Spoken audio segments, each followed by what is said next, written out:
why does popcorn pop, but corn on the cob doesn't?" Grandfather chuckled. "That, my boy, used to be a question answered with only one word: magic. Now, science gives us two words: hardness and moisture.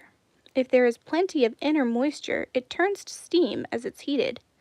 The steam keeps expanding, pushing against the kernel's outer shell. If the shell is thin, the steam seeps through bit by bit. If the shell is hard, it gives way all at once in one grand explosion. Pop!" "Oh," Chico said, frowning. He'd been hoping for one of Grandfather's old-time tales of good spirits, bad spirits, and all kinds of wonders. Suddenly his frown turned into a grin. "But what about the magic?" he asked, sure that a tale would follow. And so it did. Long, long ago, when the world was still in its infancy, no corn of any kind grew anywhere in the world. Here in Mexico, a summer came with no rain, and the hot sun beat down day after day until almost every plant dried up and died. "We must pray to the rain spirit," everyone said. But how could they pray when they had no flowers to offer as gifts to win the rain spirit's favor? In the past, they had always woven flowers into wreaths and garlands to place on the rain spirit's sacred stone. Now they had no choice, and so they prayed with empty hands. Nothing happened. No rain came, not a drop. Suddenly one man could contain his anger no longer.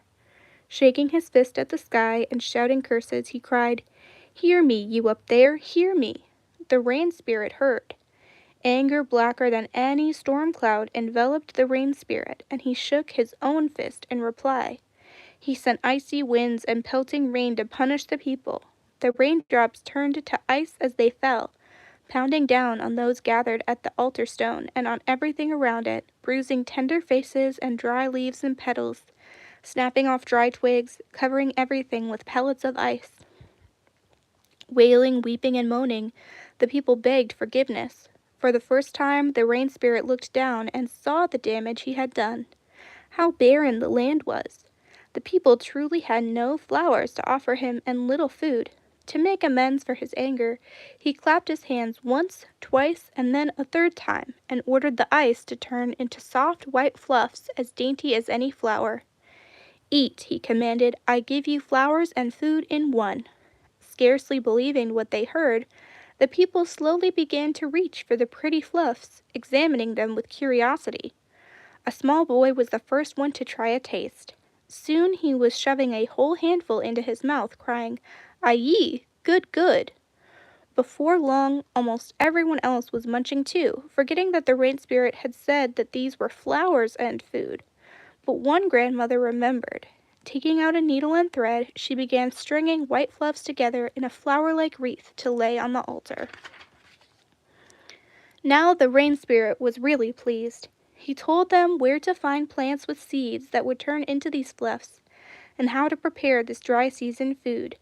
And that is how popcorn came to Mexico's ancient ones. In time, the people would have sweet corn and field corn too, but popcorn came first, and it was honored each year on a special day. That day, which came just as the summer dry season began, at the end of May or the beginning of June by today's calendar, was set aside as thanks for Popcorn Day. Specially selected men and maidens donned popcorn wreaths and garlands and danced while pipers played a hop-pop tune on a little clay flutes, and everyone watched and cheered. Everyone ate popcorn, and everyone made popcorn flower wreaths for the rain spirit, in thanks for his rain and for this special gift. Thanks for Popcorn Day is no longer celebrated, but popcorn will never be forgotten. As Grandfather finished his tale, Chico held out the empty bowl. "Let's make more," he said. "One Popcorn Day a year may have been enough for the ancients, but I'm ready to celebrate all year. Aren't you?" Thinking about it. Question 1. Chico wonders why popcorn pops. What things in nature do you wonder about? Question 2. Why was popcorn important to the people of Mexico long ago? Question 3. A 5-year-old asks you a question such as, "Why is the sky blue?" or "Why do raisins have wrinkles?" What is your answer? Think up a question a young child might ask and provide 2 answers. one using facts from science and one from your imagination.